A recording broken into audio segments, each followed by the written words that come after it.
unha vez máis, salta a polémica. O presidente dos empresarios españois, Antonio Garamendi, dixo a semana pasada que bota en falta máis cultura do esforzo.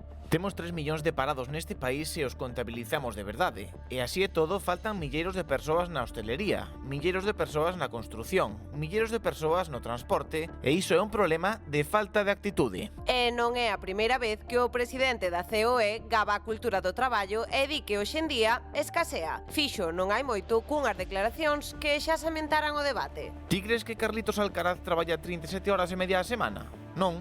É a cultura do esforzo, de sufrir, de saber que perdes, que gañas. Non sabemos se faltan tenistas, pero que si fai falta é moita man de obra en varios sectores clave da economía española. Será que detrás de todo isto hai un cambio de mentalidade? Sempre estamos ca mesma historia, pero bueno, hai de todo. Antes tiñamos máis cultura do esforzo, agora parece que é o contrario, que hai que ir relajado, que tal, pero que tamén está ben que así sexa un pouco, Garamendi tamén apunta ás xeracións máis novas como pouco comprometidas co traballo.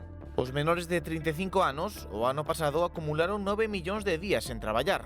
Sabemos que moitos deses días son os venres e os luns. Pero que hai de certo? Realmente a xente nova está desertando do traballo? E mentres buscamos respostas a esta falta de traballadores, a economía paga as consecuencias.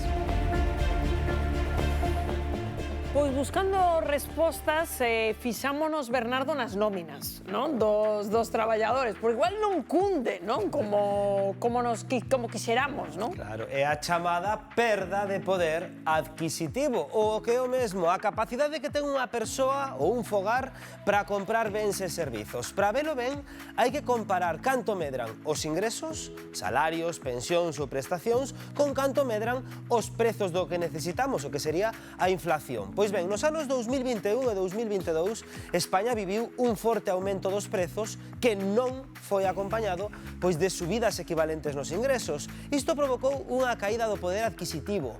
Os salarios, malia que subían, quedaban por debaixo do incremento dos custos da vida.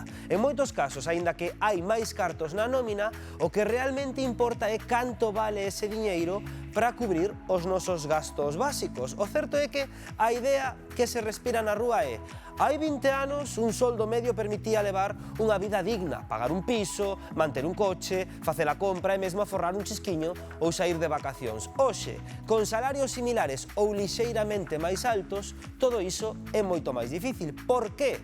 Pois porque os prezos subiron moito máis rápido que os ingresos. Por exemplo, en 2005, cun salario de 1.200 euros, podíase alugar un piso por 400 euros, encher o carro da compra por 150, e aínda quedaba marxe pois para forrar ou para vivir con certo colchón, con certa tranquilidade.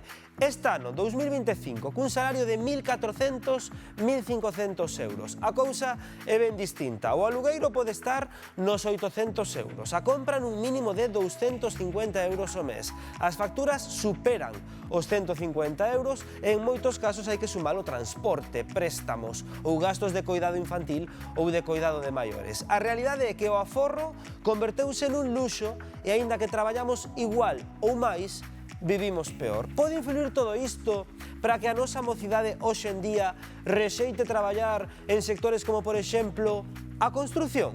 Alba. Pois pode ser, Bernardo, pero a verdade é que influen moitos factores. Hoxe teño por aquí a Daniel, encargado de obra en pleno barrio do Cura, en Vigo. Daniel, bo día, que o que está a pasar? Hai máis traballo que a mans? Ese é o problema, que temos moita falta de man de obra. Non é imposible conseguir man de obra, a estas alturas é super complicado. Por que? Non o sabemos. Supoño que será pouco apetecible vir ás obras. Porque está mal pagado, hai malas condicións, a xente prefire uns traballos máis cómodos. Supoño que será o de conciliar mellor noutro tipo de traballos, mal pagado, bueno, pues, supoño que sí tamén, polas condicións nas que traballamos, que son traballos duros. Non sei que máis dicirche. O problema é que non conseguimos xente que queira vir. Sobre todo está o problema, supoño que aí nese relevo, nesa muda xeracional, a xente nova xa non quere tampouco oficios deste estilo, non? Non, nos, de feito, a man de obra que temos actualmente está preto de xubilarse, non vemos que haxe un relevo. Como Como vos afecta eso? Non sei se nos plazos de entrega tedes que rechazar traballo. Básicamente as obras fanse eternas, eternízanse, non conseguimos acabalas en plazo, sí, polo tanto non podemos coller outros traballos despois. Non sei se afecta tamén, claro, a calidade de traballo, xa non a calidade do traballo, senón as condicións de traballo dos propios obreiros, porque se non chegan os plazos hai que duplicar horas ou hai que facer algún esforzo máis, non? Todos temos que arrimar un poquinho o ombreiro, un poquinho, sí, facer máis horas. En canto a calidade do traballo, non, intentamos que sea a mesma, pero a base dunha supervisar, cousa que antes non facía falta.